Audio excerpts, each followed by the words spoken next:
I fear that all of us are going to be saddled with dire economic consequences over the next few years because we didn't do enough before the election and we're saddled with a potential train wreck after the election.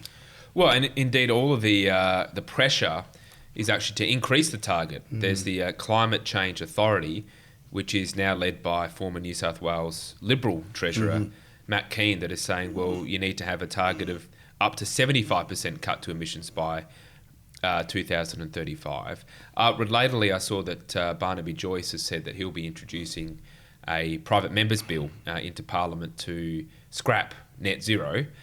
Surely that's more the direction that at least the centre-right needs to be going. I mean, I think the issue here is once you've conceded the ground that the idea of having a centralised emissions reduction mechanism is right, then you have no basis. Whether it's 50%, 40%, 20% is lost on the public. What the public want to know is it a good idea or a bad idea? Clearly it's a bad idea, and I think we need to take a stand on that. Well, Dan, I never thought we should sign up to net zero. After we did sign up to net zero, in an attempt to be supportive of my colleagues, my line has been that we shouldn't achieve net zero at the expense of jobs, industries, and a massive hit on people's cost of living.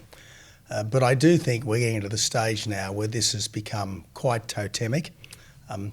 If we are in favour of net zero, all of these economy-damaging measures are justified. If we want to avoid the economy-damaging measures, perhaps we do need to make that very symbolic act of saying, well, actually, we're not committed to net zero. Now, interestingly, the Chinese have never been committed to net zero by 2050. The Indians have never been committed to net zero by 2050. The Russians have never been committed to net zero at any time. And now the United States is, again, not committed to net zero at any time. So all of our efforts in this country, like the efforts that are still underway in Britain and Europe to get to net zero, are in a sense completely futile, because emissions, to the extent that they are a problem, are a global problem.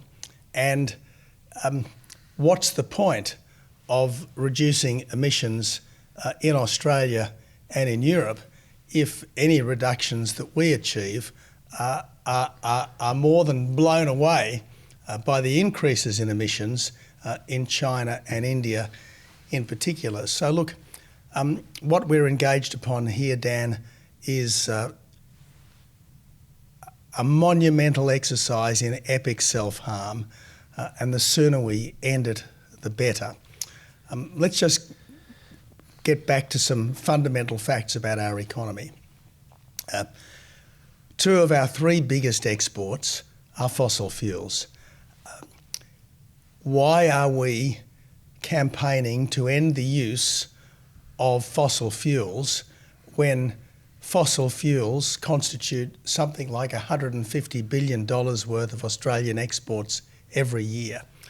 And we have no hope, at least in the medium term, of replacing those with anything else. How do people think we're going to sustain our private prosperity? How are we going to sustain our tax revenue without the fossil fuels which have been contributing to our recent and current wealth?